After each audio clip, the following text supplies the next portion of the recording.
దశావతారాల్లో రెండవదైన కూర్మావతారం గురించి ఈరోజు తెలుసుకుందాం. దూర్వాస మహాముని ముక్కోపి అని అందరికీ తెలిసిన విషయమే. ఆయన ఒకసారి స్వర్గానికి వెళ్ళాడు. అక్కడ దేవేంద్రుడు తన వాహనమైన ఐరావతాన్ని ఎక్కి రాజ టీవీతో వీధులలో విహరిస్తున్న సమయమున దూర్వాస మహర్షి రావడం తటస్థించింది.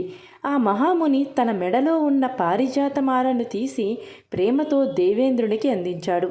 దేవేంద్రుడు ఆ పారిజాతమాలను ధరించకుండా తన వాహనమైన ఐరావతం కుంభస్థలం నందుంచాడు. ఐరావతం ఆ మాలను తొండంతో తీసి కింద పడేసి కాళ్లతో నేల రాచింది. ఆ సంఘటన చూచిన మునీంద్రునికి ఎక్కడలేని కోపంతో, నేను ప్రేమతో ఇచ్చిన పారిజాతమాలను నీవు ధరించకపి నేలపాలు చేసి నన్ను అవమానించావు. తక్షణమే దీనికి ఫలితం అనుభవిస్తావు.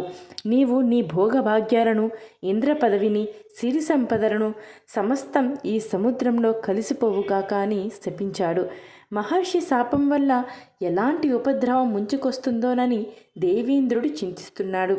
అంతలోనే రాక్షసులు పెద్ద ఎత్తున దేవతలపైకి దండెత్తి వచ్చి దేవతలందరినీ చిత్తుగా ఓడించారు. దేవతలు చాలామంది ప్రాణాలు పోగొట్టుకున్నారు. ఇంద్ర పదవి కాస్త రాక్షసుల వశమైంది. ఆ విధంగా దేవతలు దిక్కులేని వారై ఘోర పరాజయం పొందారు. ముని శాపం వలననే జరిగిందని తెలుసుకుని దేవేంద్రుడు పర్వతంపైనున్న బ్రహ్మదేవుని వద్దకు వెళ్ళి జరిగిన విషయమంతా వివరించాడు. మీ కష్టాలు గట్టెక్కాలంటే శ్రీ మహావిష్ణువుని శరణు వేడాలి అని అందరూ కలిసి వైకుంఠానికి చేరి దేవగణ సమేతంగా బ్రహ్మదేవుడు అనేక విధముల శ్రీహరిని ప్రార్థించగా పసిడి కాంతుల వెలుగు పట్టు వస్త్రాలు ధరించి దివ్య సౌభాగ్యమైన రూపంలో దర్శనమిచ్చాడు. అవతార పురుషుడు శ్రీహరి. దేవగణములతో సహా బ్రహ్మదేవుడు, పురుషోత్తమ, నీ దివ్య మంగళ రూపము పరమశ్రేయము, మాకందరకును అది అంత్యములు నీలోనే కనిపిస్తున్నవి. ఈ సృష్టికి మొదలు తుది నీవే. ఈ దేవతలు రాక్షసుల వలన పడరాని బాధలు పడుతున్నారని వారిని కాపాడు అని బ్రహ్మదేవుడు శ్రీ మహావిష్ణువును వేడుకున్నాడు. అంతటా శ్రీహరి కరుణాసాగరుడై, దేవతలారా, మీకిది తగిన సమయం కాదు. కొంతకాలం ఓపిక పట్టండి. అమృతాన్ని పుట్టిస్తే గాని మీకీ అవస్థలు తొలగిపోవు.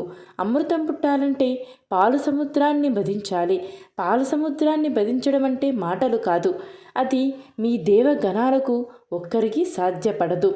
అయితే అందువలన మీరు రాక్షసులతో మంచిగా మెలగండి. వారితో సంధి చేసుకోండి. స్నేహంగా ఉండండి. రాక్షసుల చేత క్షీరసాగర మదనానికి ఒప్పించండి. నేను మీకు అన్ని విధాలా సహాయపడతాను అని తెలియజేశాడు శ్రీమన్నారాయణుడు.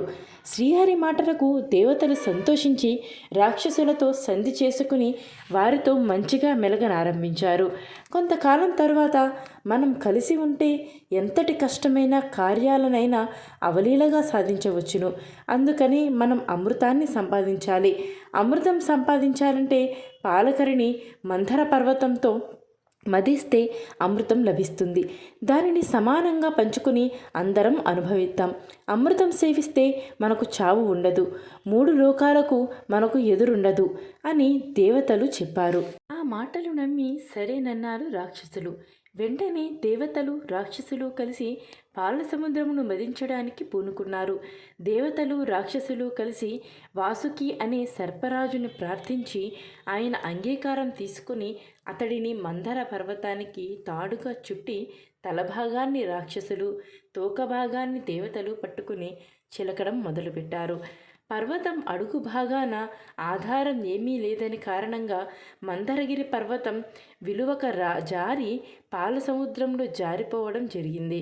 ఎన్నిసార్లు ప్రయత్నించినా ఫలితం లేకపోయింది. అప్పుడు దేవతలు మనసున శ్రీహరిని ప్రార్థించగా సముద్రమునందు 1,00,000 యోజనముల వెడల్పుగా కఠోరమైన కూర్మము వీపు భాగము, ఈ బ్రహ్మాండముని మింగగలిగినంత నోరు, విశ్వములన్నీ ఒక్కసారి మీదబడిన తట్టుకోగలిగిన గట్టి కాళ్ళు, పద్మములు వంటి కళ్ళు, అతి సుందర రూపంతో విష్ణుమూర్తి మహాకూర్మ రూపం ధరించి దేవతలను రక్షించుటకు అవతరించాడు.